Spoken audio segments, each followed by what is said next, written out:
Estamos con el licenciado Federico Páez, que es responsable del gabinete escolar del Colegio 2, Comercio número 2. Comercio número 2, docente adjunto y jefe de trabajos prácticos en la carrera de Psicopedagogía y Ciencias de la Educación en la Universidad Nacional de La Rioja.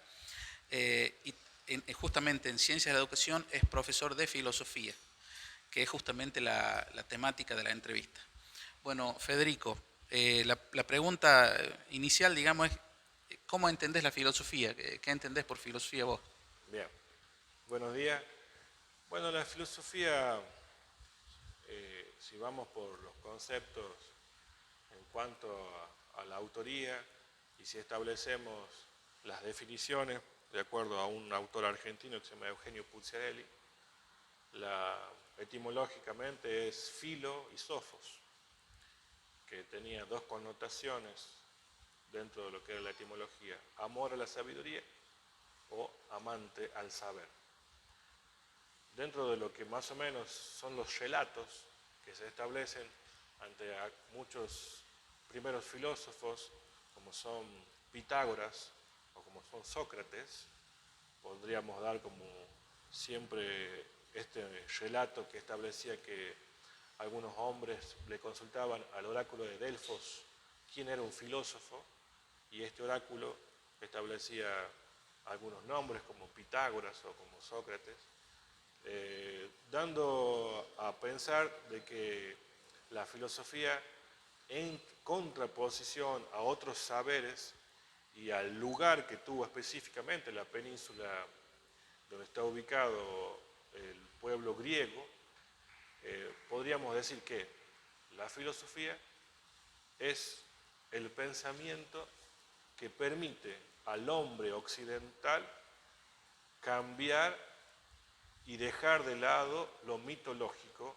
que era ese saber mágico, ese saber supersticioso, religioso, que venía dándose en los pueblos antiguos orientales. No nos olvidemos de Sumeria, no nos olvidemos de China, no nos olvidemos de la filosofía hindú y de muchos otros pueblos que dieron Egipto, dieron inicio a este pensamiento, y muchas veces uno se preguntaría quiénes fueron los primeros filósofos que Bertrand Russell o Russell establece a la filosofía como una tierra situada, enfrentada entre ambos bandos, entre lo que es la técnica, la ciencia, la ideología. Entonces podríamos decir que la filosofía, como yo la considero, es una disciplina y estudia el pensamiento. Y al estudiar el pensamiento humano, en sus diferentes facetas y acepciones, es una disciplina que estudia el pensamiento del pensamiento. Nunca nos olvidemos que la filosofía, más allá de una disciplina y de un saber, tiene también relaciones con otras ciencias y con otras disciplinas, como son, por ejemplo, la historia. Por lo tanto, si el sujeto desconoce los contextos históricos en donde se han situado los grandes pensadores, sus filosofías y la filosofía, van a desconocer totalmente lo que ha argumentado o lo que ha escrito. Es decir, si no saben, por ejemplo, que René Descartes es un pensador, matemático, astrónomo, filósofo francés, y que fue formado en un colegio jesuita en lo que era esa etapa de transición de la edad antigua a la edad moderna, y difícilmente va a comprender su filosofía. O si desconoce que David Hume era un abogado, un gran pensador, historiador inglés, que estaba en esa conformación del Imperio Británico y que mucha de su filosofía apuntaba a una practicidad del pensamiento, también va a desconocer. Lo mismo pasa con el medioevo, cuando esta filosofía escolástica estaba impuesta en los monasterios. Conocer que los primeros monasterios o los primeros grandes movimientos filosóficos teológicos vienen del norte de África con San Agustín, vienen, por ejemplo, de muchos de estos monasterios que fueron parte de estos grandes imperios y estados. Es decir, desconocer a la historia. desconocer a la antropología, desconocer a la sociología, que colabora con la filosofía, es también no comprender que el aspecto filosófico tiene que construirse con otras disciplinas, otras ciencias, no dejando de lado que la filosofía también tiene muchas ramas, como la ontología, la noxiología, la epistemología, la metafísica, la ética, la lingüística, y cómo se ha ido, la filosofía se ha ido adoptando a estos cambios, y hoy, por más que no queramos mirarla, porque la vemos como ese... yo voy a tomar palabras de algunos alumnos que he tenido. La filosofía es aburrida, la filosofía es estudiar mucho, es leer mucho, es escribir mucho. Bueno, estamos hablando de un saber de 8.000, 3.000, 5.000 años de antigüedad. La filosofía es atemporal, como lo dice Jean Guitton, un filósofo francés. Es decir, la filosofía es energía del sistema, no puede estar hoy un pensamiento y desconocer el pensamiento antiguo. Si es por eso, tenemos que desconocer el pensamiento y el conocimiento que hasta el día de hoy sigue prevaleciendo, como lo ha dado Pitágoras, por ejemplo, con su teorema.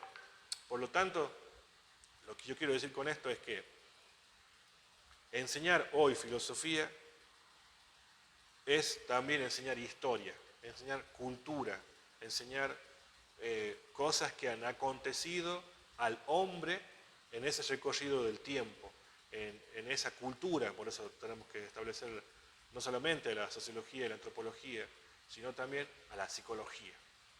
Y ahí podemos establecer el positivismo de Comte, de Augusto Comte, o los nuevos pensamientos actuales que tienen que ver con esta filosofía crítica o filosofía política, desde Nietzsche, desde Camus, desde muchísimos autores actuales, las escuelas francesas, Frankfurt, Alemania, y en la actualidad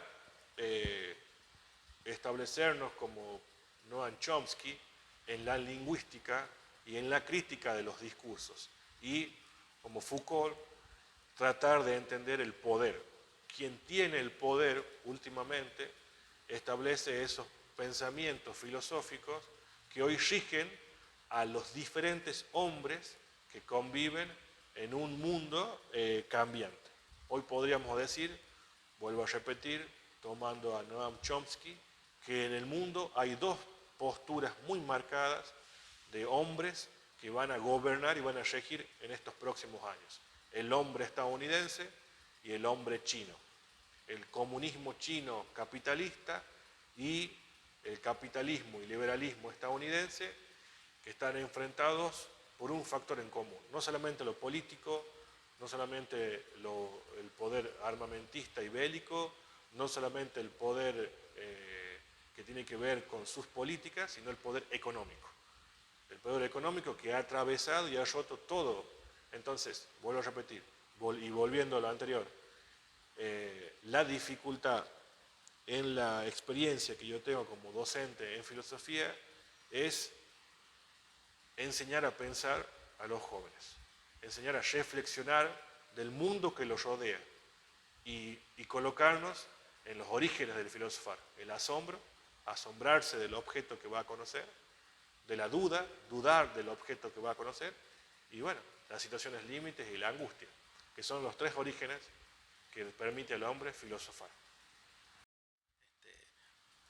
La última, Fede. Si tuvieras la posibilidad de conocer a algún filósofo de cualquier tiempo histórico, digamos, ¿cuál sería y por qué? Hay un filósofo que no es tan tenido en cuenta y es que es sumamente importante.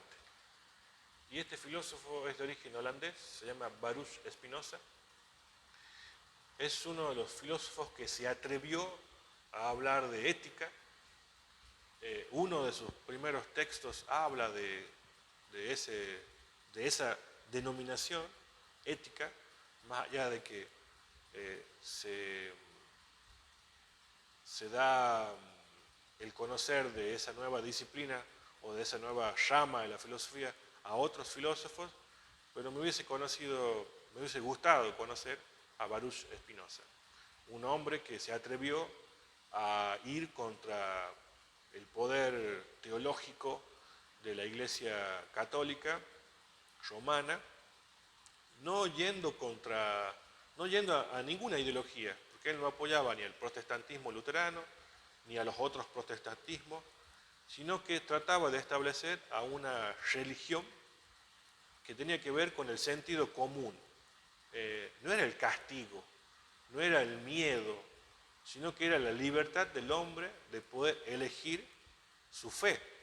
Baruch de Spinoza era de origen judío, por lo tanto su formación educativa era muy rigurosa, y él mismo también criticaba a ese judaísmo extremo que trataba solamente de aislarse del resto de la comunidad. Por eso él fue expulsado de muchos de sus lugares de donde él era formador o docente, y bueno, tuvo que vivir en Holanda, en un lugar donde prácticamente también se era regido por un protestantismo de origen más que todo calvinista, pero que le permitía una libertad de expresarse y de construir un conocimiento. En esa época, que más o menos vos estás marcando, vuelvo a repetir, Baruch Spinoza, ¿por qué? Porque fue un filósofo que se atrevió a modificar el conocimiento de la ética, la moral, de origen religioso, y trató de establecer de que los hombres tenían la libertad de elegir su fe. ¿Y por qué hablo de la época? Porque era muy importante, era muy difícil para ese hombre moderno, podríamos decir, porque había un cambio de época, veníamos de una antigüedad, pero se daba por un acontecimiento. A veces la historia marca o remarca la caída del Imperio de Oriente, por ejemplo, Constantinopla a manos de los turcos, como el origen de la modernidad. Para mí no, para mí tiene que ver con el Renacimiento italiano y las nuevas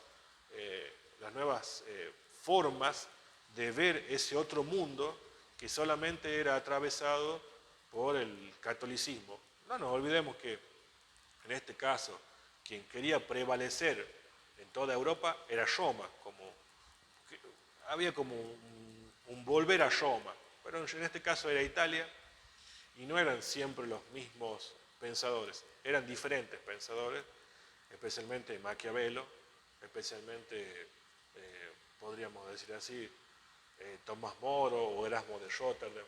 Entonces, esa particularidad, por lo tanto, vuelvo a repetir, yo en mi humilde posición replantearía el hecho de posicionar a este gran filósofo como uno de los grandes de la historia. Es decir, si nosotros hacemos una línea del tiempo y cuando enseñamos filosofía empezamos de los presocráticos, Sócrates, Platón y Aristóteles, como la edad de oro, y empezamos a avanzar, San Agustín, Santo Tomás, a veces lo ponemos a Duns Scotus, o ya empezamos a hablar de David Hume, Descartes, Kant, y ahí partimos de Heidegger en adelante, y no hablamos de Baruch Spinoza, yo lo pondría ahí porque es un hombre sumamente importante en la historia y que ha dado mucho conocimiento para la humanidad. Bien, bueno Fede, agradecerte por tus apreciaciones en relación a las temáticas que hemos abordado.